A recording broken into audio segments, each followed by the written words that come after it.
this week was a disaster for my plans. Nothing went as according to plan. Nothing went like I thought it would. I had these big goals, as I said last week, that I was going to get done this week. And I guess sometimes that's just life, right? Like it just doesn't go like you think it will. So I had to, basically last week I said we were going to do 401k rollovers. That didn't really happen. I think I got one done. The money I believe left my account, but it says it takes 3 to 5 weeks to get to the new account, which was news to me, so I'm not sure if that's actually going to happen. Let me just go to the clips that I shot for this week and then I'll come back.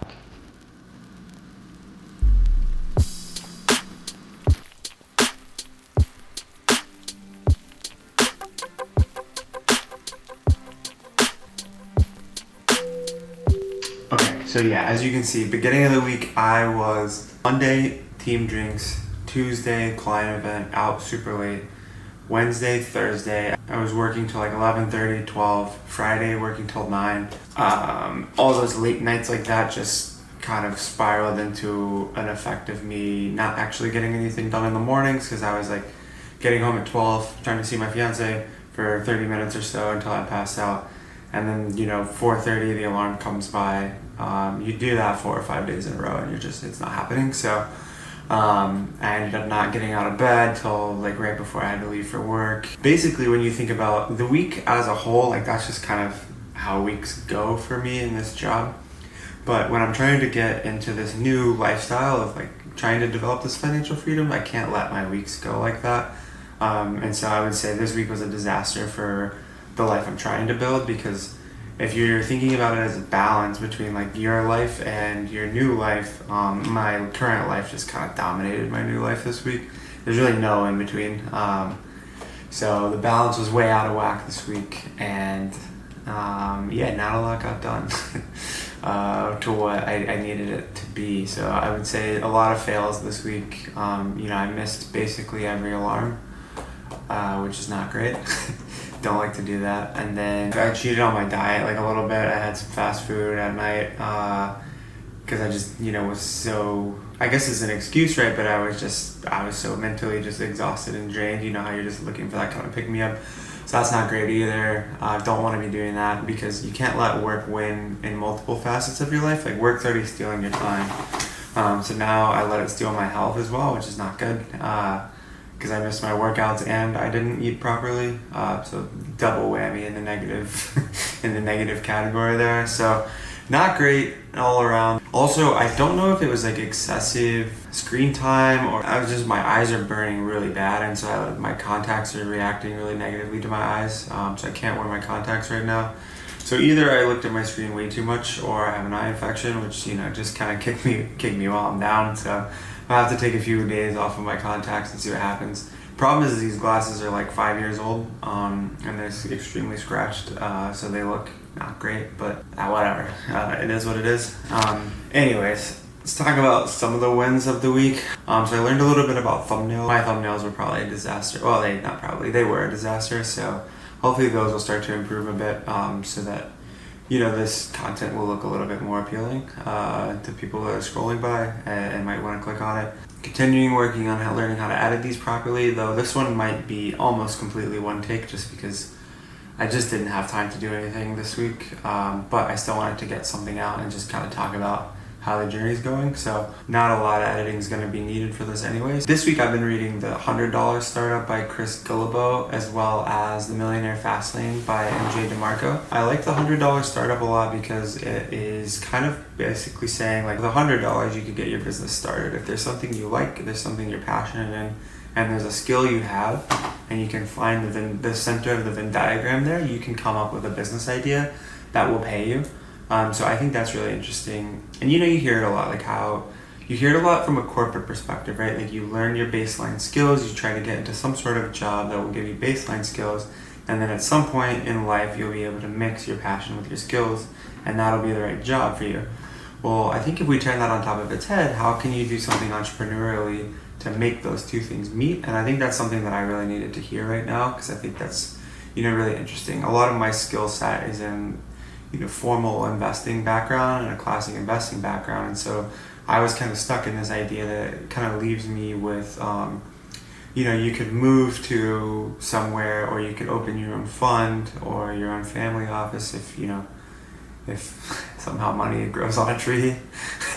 But you could do that, and then I'm kind of stuck with this investing knowledge I have, but start to really think about it and say like, okay, I have analytical skills, I have presentation skills, I have interpersonal skills, communication skills, I have Excel skills, whatever, PowerPoint. Like there are some fundamental skills that I've learned that are quite transferable elsewhere. You can kind of start to think about like, okay, where else could I kind of slot into a corporate job? But then I was again thinking from that mindset. I don't necessarily know if that really makes sense for what I'm trying to get after here. And so then, as it turns out, as luck would have it, I read Millionaire Fastlane at the same time while I was reading this one, and that was actually quite helpful for what I needed at this point in my life, because the Millionaire Fastlane, the thing that I really liked about it is I think a lot of the personal finance channels, mine included, right, would be telling you, hey, make sure last week was about emergency savings funds, right? So, and cutting your expenses. So a lot of that, you get a lot of that advice about the slow lane, as MJ DeMarco would put it. And I think it's useful, and I think it's helpful, because I think you can take a lot more risk if you know that when you fall, you're going to fall to a solid floor instead of falling through the floor. So if you have no safety net because you're just putting all your marbles in, like, sure, that definitely works for people, but I don't think I would have the risk tolerance to do that, and I don't necessarily think that's like the right way to do it. I would say give yourself 3 to 6 months, and then you can go forward with as much gumption as you want. And so why I say I needed to hear is I've nailed that part down, right? Like I've got the emergency savings fund, I've got the backup plan, I'm ready to go. But again, as MJ DeMarco talks about, that slow lane millionaire, you won't be a millionaire just investing in index funds, unless you again fall into some sort of lump sum of money. You're not going to be a millionaire for a long time. And so instead of waiting to fall into that lump sum of money, like hoping you get a big bonus or get a good job or an inheritance, if that's like in your cards, I think the point is the two need to meet, right? You can kickstart your lump sum by doing the fast lane millionaire, which is being an entrepreneur, owning a business, starting to figure out ways to make your own money, and that way that will create the lump sum, and then from there you can follow the slow lane millionaire. But I think the whole point is what I needed to hear, and where this win came from this week, is you get to mix the millionaire fast lane and the millionaire slow lane. You just have to do it in the right order. You spend 5 to 7 years living in that millionaire fast lane, making it work, and then you get to lane change over to the millionaire slow lane. But you change over once you're already a millionaire. I think where the advice falls short on like index funds and penny pinching, which is the point he was trying to make, is you can penny pinch all you want, but if your expenses were $1,000 and you get them down to $800, that $200 at 9% a year is not going to make you a millionaire. The point is you need to try to figure out ways to grow your income, and so that really resonated with me. And then mixing that learning with the $100 startup, from mixing passions and skills. Also, I've been watching a bit of Ali Abdallah's channel, trying to learn how to get better at YouTube, and he was talking about leaning into your unfair advantage. Well, my unfair advantage would be investing and having sat through analyst programs at an investment bank. So not sat through, lived through analyst programs at an investment bank. So that would be like my unfair advantage, that the majority of people wouldn't have the experience that I have. Trying to figure that out and make that Venn diagram work from the $100 startup, I think I found a proper business idea that I can really lean into. And so that was my big win of the week. I've actually started to develop a business idea that I'm going to try to run full speed with. I will obviously talk about it more once it's ready. It's going to take a few months, I think, but I will obviously show it here because hopefully, it will be useful to some of you. But I think I've found the way to kind of work on that business and lean into my unfair advantage. And it's also going to be a mixture of a passion of mine as well as a mixture of the skills that I have. So I think it lines up really well there. And I would say that's kind of the big win of the week. I found something I want to work on for the foreseeable future, and something that could help me lane change over into the millionaire fast lane, so that I can hopefully one day change back over into the millionaire slow lane, but as a millionaire. So I think those books were both quite powerful and kind of rewired me in the way that I needed them to. I'm on the lookout for a lot of different types of books about entrepreneurial mindset and cultivating that, as well as just being a better entrepreneur. Well, I have a lot of books on my wish list. I can only read so many at a time, but I'm learning. I've got them on my wish list to read more about like sales books and persuasion and psychology of the customer and things of that nature. I feel naturally good at them as well. Like I've always been a good presenter. I'm trying to learn how to be a good presenter on camera, but I've always felt like a good public speaker, that I was good at it and I was able to do it well. But one thing that I think is important is when you have a skill, it doesn't mean that you don't practice. Like you have to do the things you're good at as well as the things you're bad at. You need to develop your weaknesses, but you also have to continue to strengthen your skills. So that's where I think it would be good for me to kind of read books like that and continue to grow those skill sets of mine. So that was kind of the win of the week. It happened later in the week, but it felt like a nice way to turn around a disaster of a week. I think what is helpful too is it's kind of that idea of financial freedom, that mindset, right? It's something I'm going to make a video on soon in the near future, I think. But there's that characteristic and that quality of endless pursuit. I think there's something that you hear a lot about when you hear about millionaire mindset and these financial freedom books, is that endless pursuit.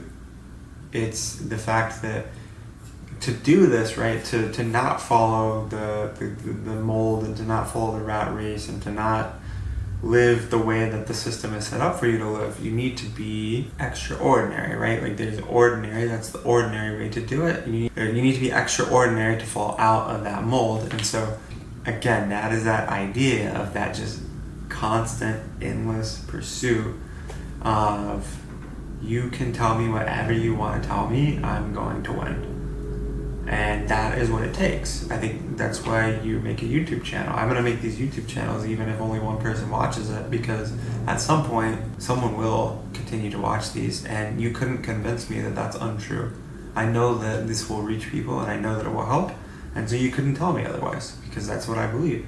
I'm going to work on this business because I think it's going to help people, and I think it's going to help me do what I need to do in my life, and you couldn't convince me otherwise.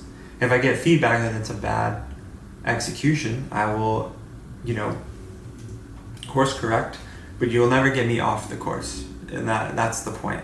And that's the point for doing financial freedom and trying to retire early and trying to be extraordinary, trying to get off this path. You could never tell me that I'm on the wrong path, because I know I've learned enough to know which path I need to be on, and now it's just that endless pursuit and that constant chasing and chasing and chasing. You have the goal, go get it. And I think that's the point. That was kind of a long-winded way of saying like that felt like the win for me this week, and that felt like what I need to do. I'll be doing more of trying to, film this kind of process as it goes. I'm going to be building a lot. Won't be doing, like too much extra saying like, oh, here's how I saved a couple dollars. I'll probably tell you about like what I'm learning about with the business, because I think that's the journey. That's the part of the journey I'm in right now for my financial freedom, is I need to come out with this entrepreneurial pursuit. I have the entrepreneurial pursuit, but I need to come up with the fully fledged vision and the end product. So once I have kind of that minimum livable product, I will definitely be, sharing it with you guys. I'll be sharing it with my network, and then we'll go from there. I think it's going to be really exciting. So I'll be spending a lot more time on that, and maybe this channel will turn more into learnings about entrepreneurship, learnings about building businesses, because that's kind of where I am at in my journey right now. And so with that, I think we'll wrap up for this week, and I hope you found this video helpful. I'm excited to go on the journey with you guys. If there was anything, that you took away that you wanted to talk about, tell me down in the comments. Tell me, whenever you've had a hard week, like how do you bounce back from a hard week? What do you do? I'd love to know. And yeah, let's do it. Let's keep working on how we can be jobless by design. All right, we'll see you next week.